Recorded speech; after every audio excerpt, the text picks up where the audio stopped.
बुरे वक्त से जीत की ओर एक शिक्षाप्रद कहानी। Listenable story. रोशनी जो पहले अपने ऑफिस में से काम कर रही थी, अब उसे काम में मन नहीं लग रहा था। वो तो ऑफिस में ही थी, लेकिन उसका मन कहीं और भटक रहा था, जाने किन ख्यालों में खोई थी। लैपटॉप की ओर देखते हुए वह धीरे धीरे कुछ टाइप किए जा रही है। रोशनी की ये हरकतों से उसके साथी सहयोगी द्वारा अच्छे से वाकिफ हैं और पिछले 2-3 दिनों की तरह आज भी वे सब उसे देख रहे थे। अनिल जो उसके सीनियर हैं, आवाज उठाकर उसकी ओर इशारा करके उसका ध्यान खुद की ओर खींचते हैं। अपनी ऊंची आवाज में अनिल रोशनी से पूछते हैं, रोशनी तुम क्या कर रही हो? क्या तुम होश में हो? तुम्हें यह पता है कि तुम्हें कौन सा काम दिया गया था और तुम वाकई में क्या कर रही हो? रोशनी अपने लैपटॉप की ओर देखती है, जहाँ पर पिछले हफ्ते दिए प्रोजेक्ट खुला था और वो अनजाने ही उस पर काम करने लगी थी। उसके चेहरे पर निराशा दिख रही थी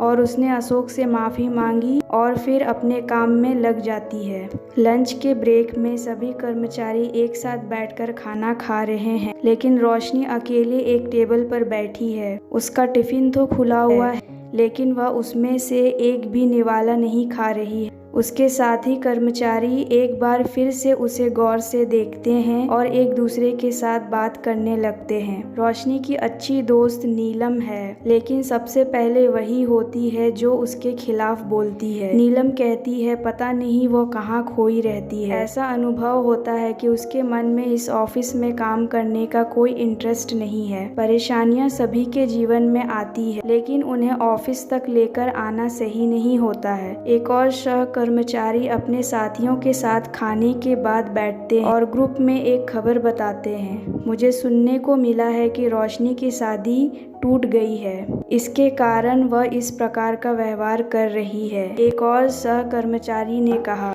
सही कहा, शायद उसके मोटापे के कारण ही उसकी शादी टूट गई होगी। कौन चाहेगा कि उसके जैसी मोटी लड़की से शादी करे? सभी ने रोशनी के बारे में अपनी अपनी राय दिए। जब मैनेजर मिस्टर अग्रवाल आगे आए और सभी को तुरंत कॉन्फ्रेंस रूम में मीटिंग के लिए आने को बोला। शायद उन्होंने सुन लिया था कि सभी क्या गपशप कर रहे थे, इसीलिए वे सब कॉन्फ्रेंस रूम में पहुंचते ही उन पर चिल्लाते हैं, तुम यहाँ बिना अनुमति के बेकार बातों में ज्यादा समय बिता देते हो। अगर तुम काम पर ध्यान दोगे तो ज्यादा बेहतर होगा। सबकी ओर एक नजर डालने के बाद मैनेजर ने पूछा, रोशनी कहाँ है? उस समय रोशनी दरवाजे के पास पहुंच चुकी थी और कॉन्फ्रेंस रूम के अंदर जाने के लिए अनुमति मांग रही थी। मैनेजर ने उसकी ओर चिल्लाते हुए कहा, रोशनी मैं तुम्हें यह बता रहा हूँ, तुम्हारी इस मनमानी की जगह यहाँ नहीं है। जब मैं जरूरी मीटिंग के लिए बात करता हूँ तो यह मतलब होता है कि सभी को तुरंत आना है और तुम अब आ रही हो।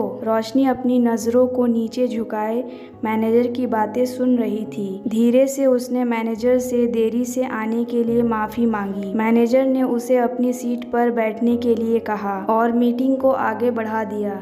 ध्यान देते हुए मैनेजर ने नोट किया कि मीटिंग में रोशनी शारीरिक रूप से तो मौजूद है, लेकिन मानसिक रूप से वह वहां उपस्थित नहीं थी। मीटिंग खत्म होने के बाद सभी अपने काम में लग गए, लेकिन अशोक वहीं पर मैनेजर के साथ बैठा था। वह बातें छेड़ते हुए कहता है, सर आपने देखा ना रोशनी कैसे बर्ताव कर रही है? आजकल वह काम में ध्यान नहीं दे रही है। मैं पर्सनली किसी चीज की परवाह नहीं करता, लेकिन एक अच्छे कर्मचारी के रूप में मेरा फर्ज होता है कि कंपनी के हित में सोचूं। आजकल रोशनी अपने काम सही से नहीं करती है और उसने पुराने प्रोजेक्ट्स को जिन्हें किसी और ने पूरा कर दिया है उस पर काम करती रहती है। यह तो कंपनी के लिए बड़ा नुकसानदायक है। अगर आप मेरी राय माने तो आपको रोशनी के जगह पर शुभम को डाल देना चाहिए। वह काम में भी तेज है और रोशनी को किसी ऐसे काम में डाल सकते हैं जहां उसका कम काम दिया जाए, जैसे कंपनी पर कोई असर ना हो। सर बुरा मत मानिए, मेरा यह ख्याल है, लेकिन बाकी आप खुद ही बेहतर जानते हो। आखिर फैसला तो आपको ही करना होगा। मैनेजर ने अशोक की बातों को गंभीरता से सुना और उन्होंने कुछ भी जवाब नहीं दिया।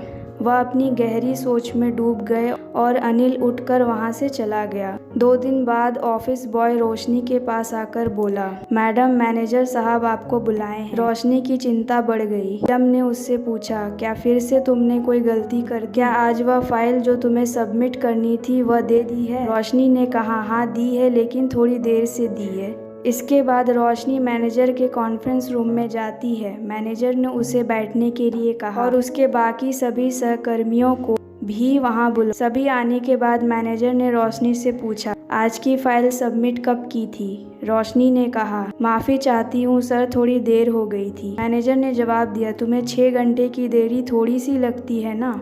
रोशनी के सभी सहकर्मियों ने इस बातचीत को ऐसे देख रहे थे जैसे कोई फिल्म का सीन चल रहा हो। रोशनी रो नहीं रही थी, लेकिन उसकी आंखों में आंसू दिख रहे थे। वह बोली, माफ़ कर दीजिए सर, अब मैं आगे से कभी आपको शिकायत का मौका नहीं दूंगी। मैनेजर ने कहा, उसकी नौबत नहीं आई, क्योंकि मैं ऐसा होने ही नहीं दूंगा। अब तुम्हें अपने काम में मदद करने के लिए सहायता दी जाएगी। सभी सहकर्मियों के साथ रोशनी भी चौंक गई। सभी लोग सोच रहे थे कि शायद आज रोशनी को काम से बाहर निकाल दिया जाएगा, लेकिन स्थिति उल्टी हो गई। काम से निकालने की बजाय उसकी मदद की जा रही थी। मैनेजर ने अपनी बात को आगे बढ़ाते हुए कहा, रोशनी मैं समझता हूँ कि आप आजकल किसी कठिनाई से गुजर रही हैं, पर ऐसी परिस्थितियों में कोई बुराई नहीं है और यह हम सबके साथ हो सकता है। कभी कभी हम खुद को संभालने में सक्षम नहीं होते हैं। इस समय हमारे पास अपने आसपास के लोग होते हैं जो हमें सहारा देते हैं। मैनेजर ने बाकी कर्मचारियों की तरफ देखकर जारी रखा, मुझे वास्तव में आप लोगों से ऐसी उम्मीद नहीं थी। जहां आपको एक टीम के रूप में रोशनी का सहारा बनना चाहिए था, आपने उसकी तरफ विरोधी की तरह बर्ताव करने लगे। मैनेजर ने अशोक की तरफ देखते हुए कहा, अशोक शायद तुम भूल गए हो कि 1 साल पहले जब तुम 25 दिनों तक अपनी बीमारी के कारण काम पर नहीं आ सकते थे, तब तुम्हारा सारा काम रोशनी ने संभाल लिया था। उसके कहने पर ही कंपनी ने तुम्हारी जगह किसी और को नहीं रखा था। अशोक की नजरें शर्म से झुक जाती है और वह रोशनी से माफी मांगने लगता है। नीलम को भी अब यह अनुभव होता है कि उसने अपने दोस्त के साथ जैसा व्यवहार किया है, ऐसा तो कोई दुश्मन के साथ भी नहीं करता। सभी लोग अपने किए पर शर्मिंदा थे और सभी ने मिलकर रोशनी से माफी मांगी और उससे वादा किया कि उसे जो भी सहायता चाहिए वे सभी मिलकर करेंगे और आज के बाद वे एक टीम के रूप में एक दूसरे की मदद करेंगे। मैनेजर आखिरी में सबसे बोले, इस तरह सहायता करनी अच्छी बात है, वैसे ही सहायता मांगना भी कोई बुरी बात नहीं होती है और आम तौर पर जो मदद उन्हें मिलती है जो उसकी मांग करते हैं। रोशनी तुम भी बिना झिझक किसी भी सहायता की मांग कर सकती हो और मैं यह कहूँगा कि हम सबको खुशी होगी तुम्हारी सहायता करने के लिए। जब भी जीवन में जरूरत होती है तो अपनों से सहायता के लिए बिना हिचकिचाहट के कहने का हक होता है। रोशनी को तो समझदार मैनेजर मिल गए थे, शायद आपको ना मिले। तो दोस्तों, आपको यह कहानी कैसी लगी हमें कमेंट सेक्शन में ज़रूर बताएं और हमारे चैनल को सब्सक्राइब करें। अपना कीमती समय निकालकर इस कहानी को सुनने के लिए धन्यवाद।